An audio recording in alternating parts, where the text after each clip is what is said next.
लीजिए, आप लीजिए। हाँ, इधर देखिए, इधर देखिए, इधर देखिए।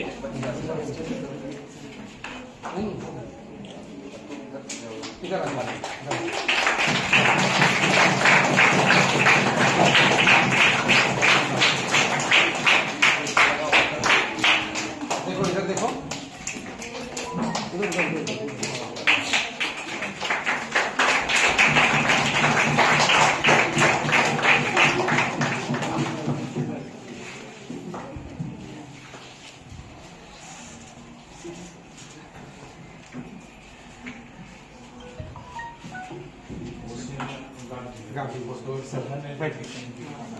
चलो तो अपने अपने स्थान।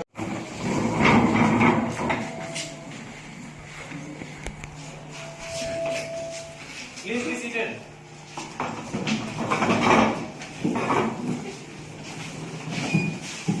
Now we will take the question. Now we will take the business of the house. Secretary General, please. Tanisha Rajvanshi.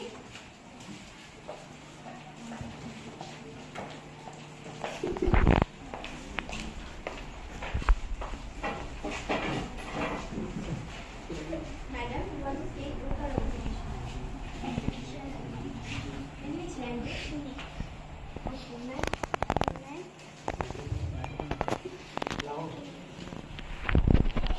मैं तनीषा जो युवा सदन की सदस्य निर्वाचित हुई हूँ, ईश्वर की शिक्षा ले समय निष्ठा के प्रतीक्षा करती हूँ कि मैं विधि द्वारा स्थापित भारत के संविधान के प्रतिष्ठा रहूंगी, देश की संस्कृतता और एकताओं को बनाए रखूंगी तथा जिस पद को मैं ग्रहण करने वाली हूँ उसको व्यक्तिपूर्ण और निष्ठापूर्ण निर्भर करूंगी। धन्यवाद।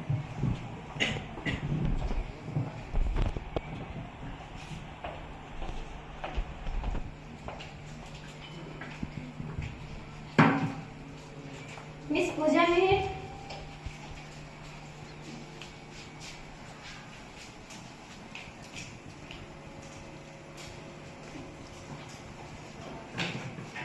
Madam, you want to take oath of affirmation? Yes. In which language? English. I am Pooja Meher, have been elected a member of Youth Parliament. Do swear in the name of God that I will bear true faith and allegiance to Constitution of India as by law established, that I will uphold the sovereignty and integrity of India, and that I will faithfully discharge the duty upon when I am about the ruler. Thank you.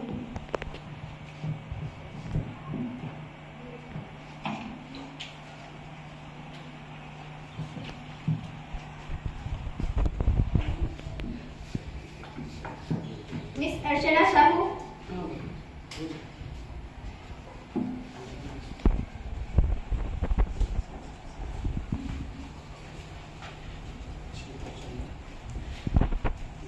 Madam, you want to take oath of affirmation? Archana Sahu. In which language? Odia. Okay. ମୁଁ ଅର୍ଚ୍ଚନା ସାହୁ ଯିଏକି ଯୁବ ସଂସଦର ଏକ ସଦସ୍ୟ ଭାବେ ନିର୍ବାଚିତ ହୋଇଅଛି, ଈଶ୍ୱରଙ୍କ ନାମରେ ଶପଥ କରୁଛି କି ବିଧି ଦ୍ୱାରା ନିର୍ମିତ ଭାରତର ସମ୍ବିଧାନ ପ୍ରତି ସତ୍ୟନିଷ୍ଠାର ସହ ସଦା ଅନୁରକ୍ତ ରହିବି।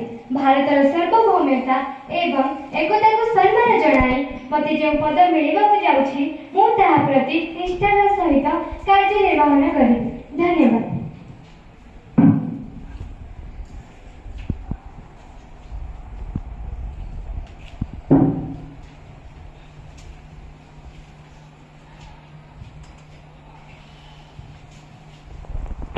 Miss Madhu Kishku. Madam, you want to take oath of affirmation? Yes. In which language? English. Okay, I, Madhu Kishku, have been elected a member of the Youth Parliament. Do solemnly affirm that I will bear true faith and allegiance to the constitutions of India as by law established, that I will uphold the sovereignty and integrity of India, and that I will faithfully discharge the duty upon which I came about to enter. Thank you.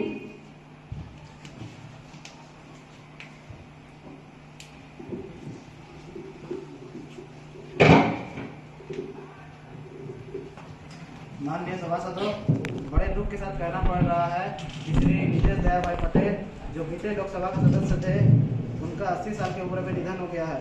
Shri Patel जी एक अग्रगण्य सांसद, दलितों का मसीहा एवं एक महान मजदूर नेता थे। देश के गरीब मजदूर एवं किसान के स्वार्थ के लिए जीवन भर संघर्ष करने वाले श्री पटेल जी काल के कब्र में समा गए। उनके स्वभाव, कार्य और व्यवहार हमेशा के लिए उनको भारतीय जनमानस अमर रखेगा। श्री पटेल जी का वियोग भारतीय राजनीति एवं समाज के लिए बहुत ही दुखद है।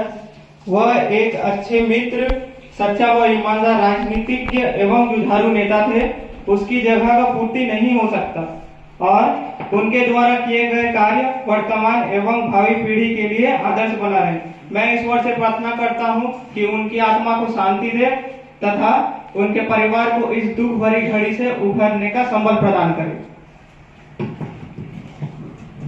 आज हमारे बीच एक महान राजनेता, शिक्षाविद, अर्थशास्त्री और बेदाग व्यक्तित्व का अधिकारी श्री नीतेश पटेल का निधन देश के लिए एक बहुत बड़ी हानि है। इसके साथ ही वो जिस तरह से अपने बात पार्लियामेंट में रखते थे, जिस तरह से मानसून मिजाज चलाते थे, वो हमेशा याद रखा जाएगा। अंततः भारत में इस समय एक योग्य संतान को खोया है और युवा एवं देशवासियों के लिए मिसाल बनकर रहेगा। मैं ईश्वर से प्रार्थना करता हूं कि उनके अपने चरणों में स्थान दे तथा इस दुख घड़ी में परिवार को आत्मा बल प्रदान तथा दुख समय में शांति प्रदान करे। The house will stand and observe few minutes silence as a mark of respect to the department.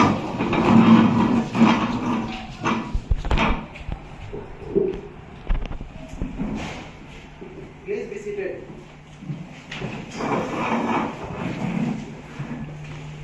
Secretary General to convey the condolences of the House to the member of the bereaved family.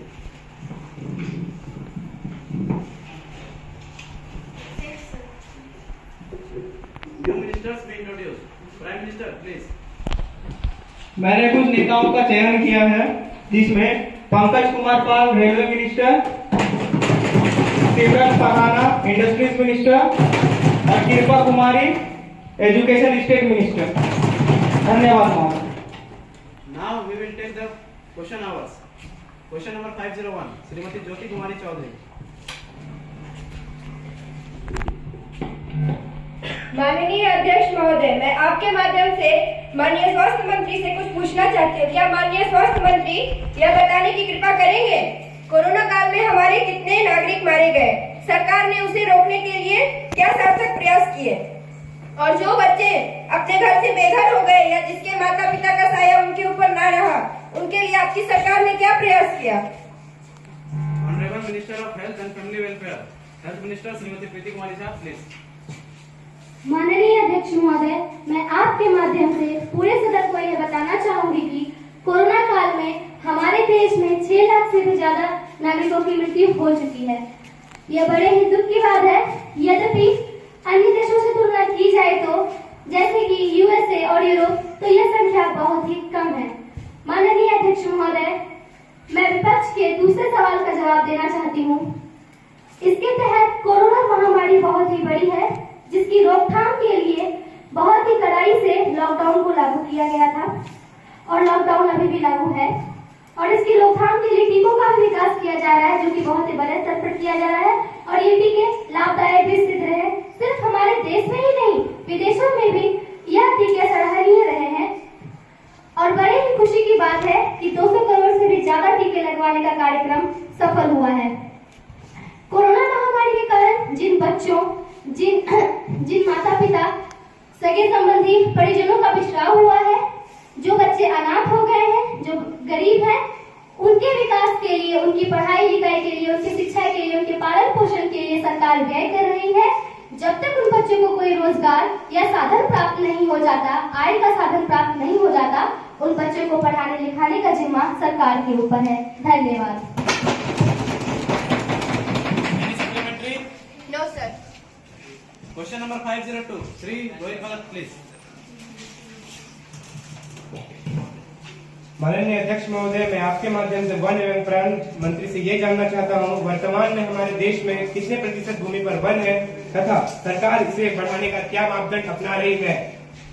वर्तमान में पर्यावरण प्रदूषण एक ज्वलित मुद्दा है। आपकी सरकार राष्ट्रीय तथा अंतर्राष्ट्रीय स्तर पर इसे समाप्त करने के लिए क्या कदम उठा रही है? माननीय वन एवं पर्यावरण मंत्री श्रीमती शबनम मिश्रा, प्लीज।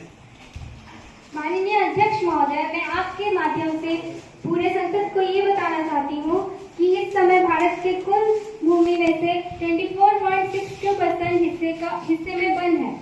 मानती हूँ कि राष्ट्रीय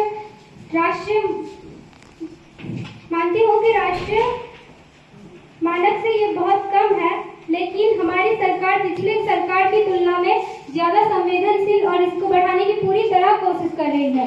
यही कारण है कि हमारी सरकार की वन आवरण क्षेत्रफल पिछली सरकार से बढ़ा है।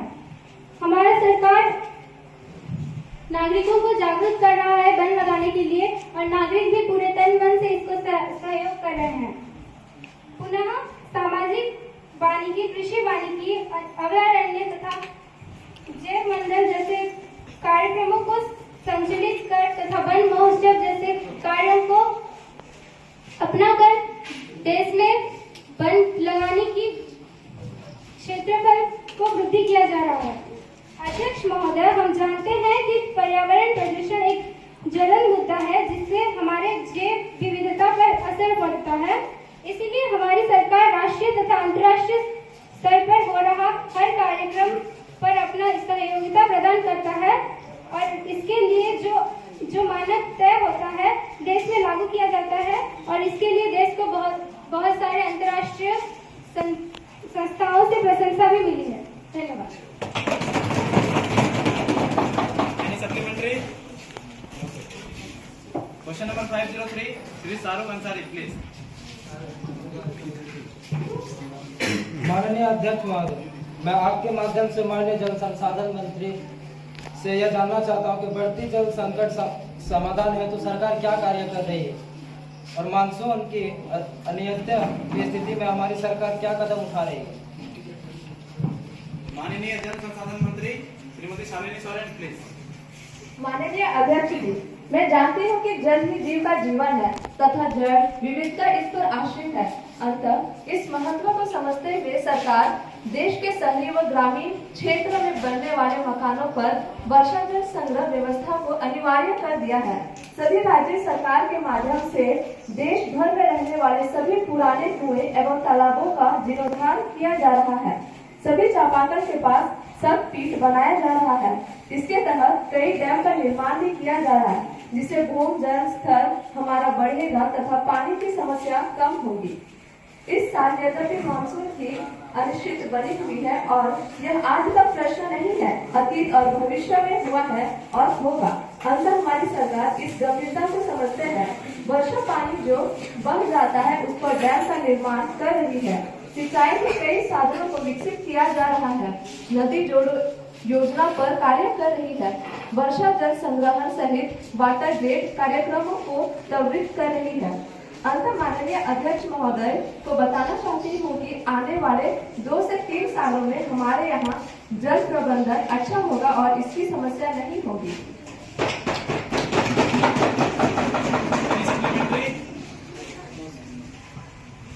क्वेश्चन नंबर 504, श्रीमती अर्पिता आरुषि नाला, प्लीज।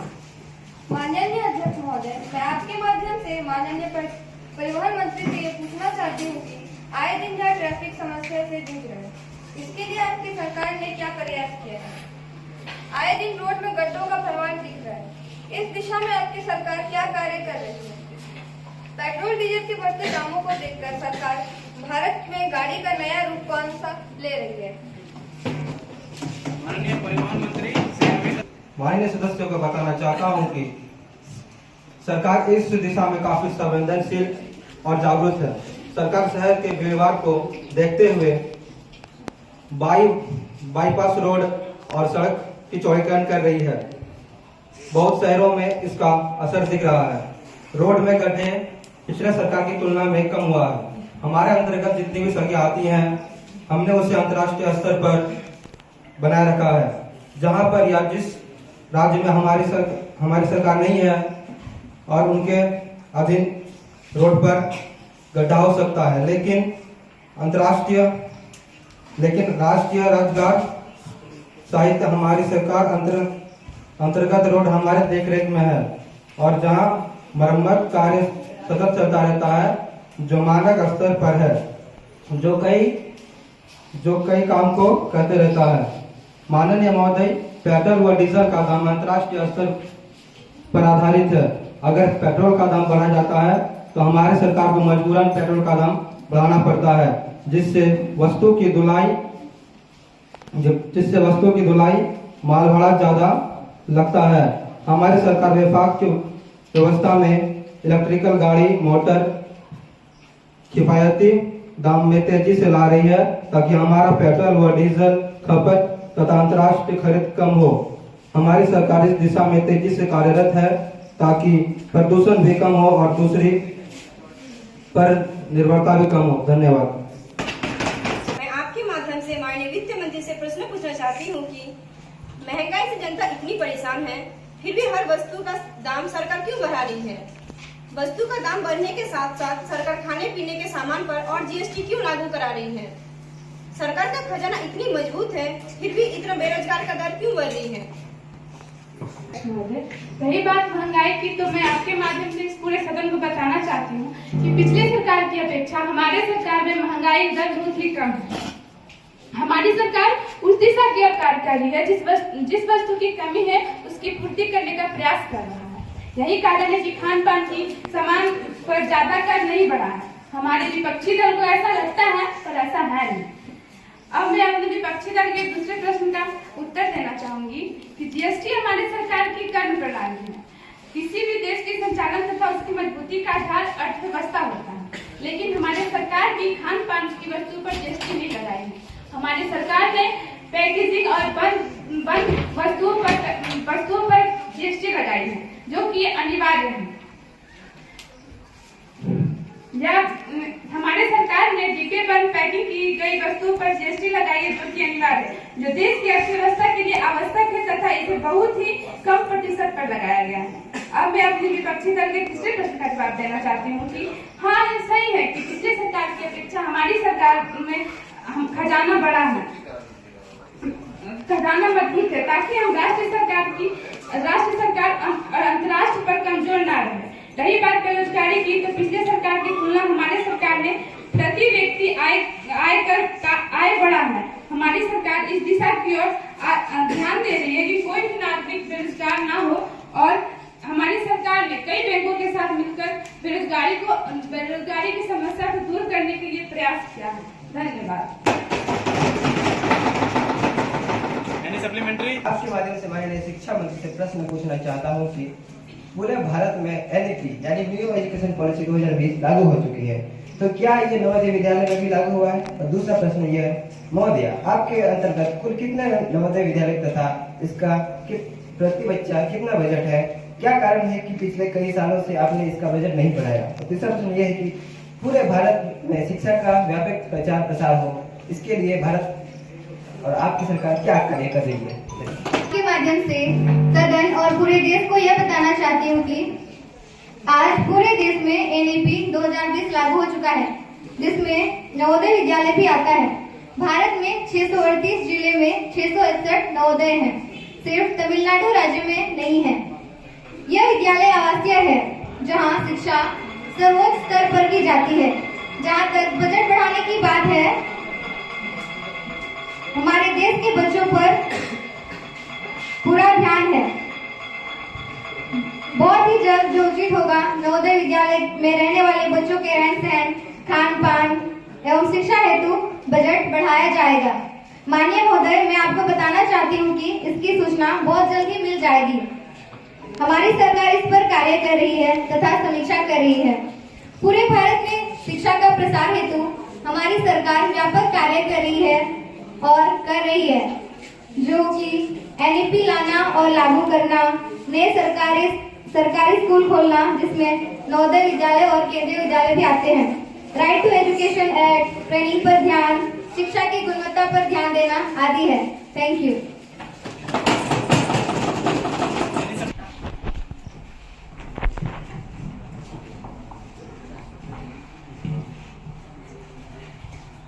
माननीय अध्यक्ष महोदय, मैं आपके माध्यम से पूरे सदन को ध्यान दिलाना चाहता हूँ कि लोग एक एक करके बुखार व खांसी से पीड़ित हो रहे हैं।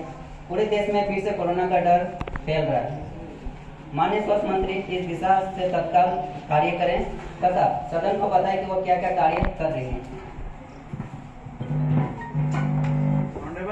माननीय अध्यक्ष महोदय, मैं आपके माध्यम से पूरे सदन को यह बताना चाहती हूँ कि पूरे देश में वायरल बुखार और खांसी फैल रहा है, जो कि एक कहर की तरह फैल रहा है। इसका प्रकोप 2 से 3 दिन तक रहता है।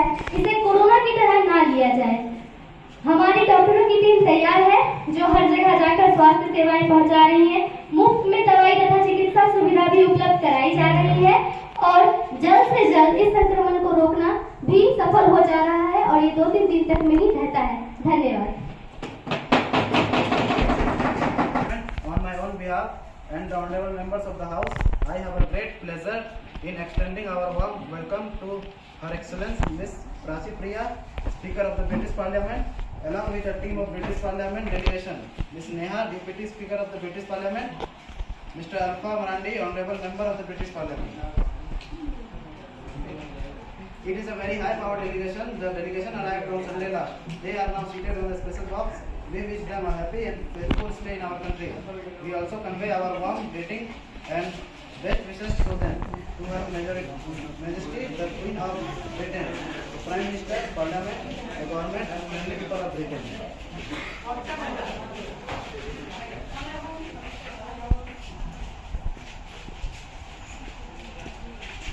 Now we will take the legislative business of the House.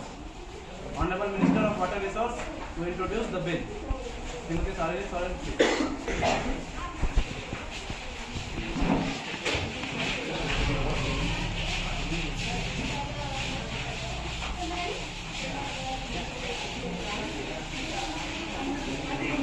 Minister of Water Resource to introduce the bill.